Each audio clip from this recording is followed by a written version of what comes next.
ngasi Manipur Pradesh Congress Committee na Enforcement Directorate ED gi mamangda dharna tauribasi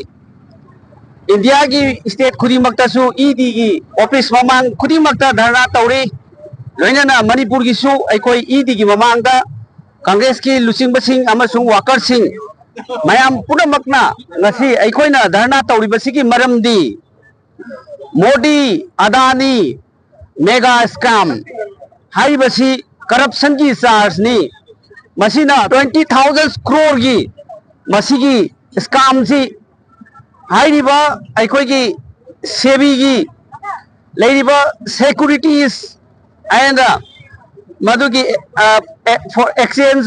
board of India masigi leiriba group siga manare hairaga Modi government laina ga siga manare hairaga 20,000 crore se masi paisa lanna miyam gi paisa lanna lokhokhre maramasina hairiba asugumba scam se masi joint parliamentary committee parliament gi ama semaga thigala lo haibasi aikoi Congress party na AICC na hanjan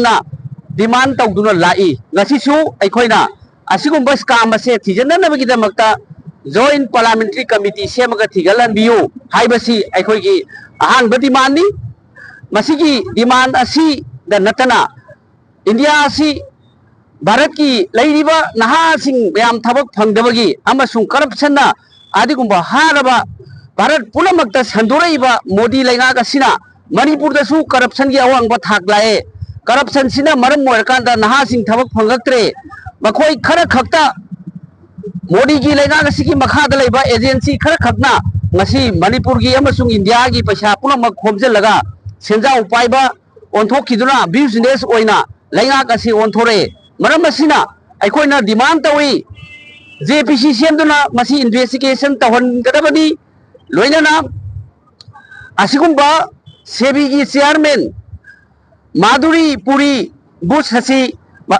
masi Bharat government na Bharat sarkar na masi lokhoktuna magi mathakta investigation tawgadabani haibagi demand sida ngasi Manipur Pradesh Congress Committee ki tongan sel sing leader sing amadi worker mayam sing asigumba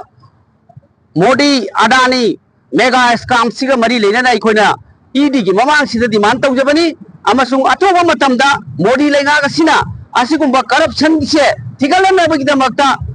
JPC sem gadabani haibasi masi tangai phadana tawdaba yadaba maoire hanjanna Hindenburg report anirak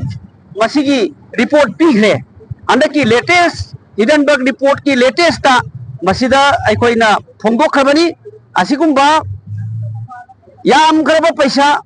Bharat Varsagi naha singi businessmen adugumba stock exchange da business da online da tawo mayam iski paisa mayam singa se masi sebi ga Bharat sarkar ki Modi lenga ka manare hairaga paisa ataw senpham lokhokhiba se masi thigalandrabadi masi Manipur ki amasung Bharat ki praja miyam ki sian se mioi khara khakna Modi lenga ka manaraga masi loot tawre masi ki loot ase masi praja miyam ki paisani Bharat ki miyam ki paisani Manipur miyam ki paisa yauri maram masina masi ki damak aikoi ngasi ki protest ase tawjabani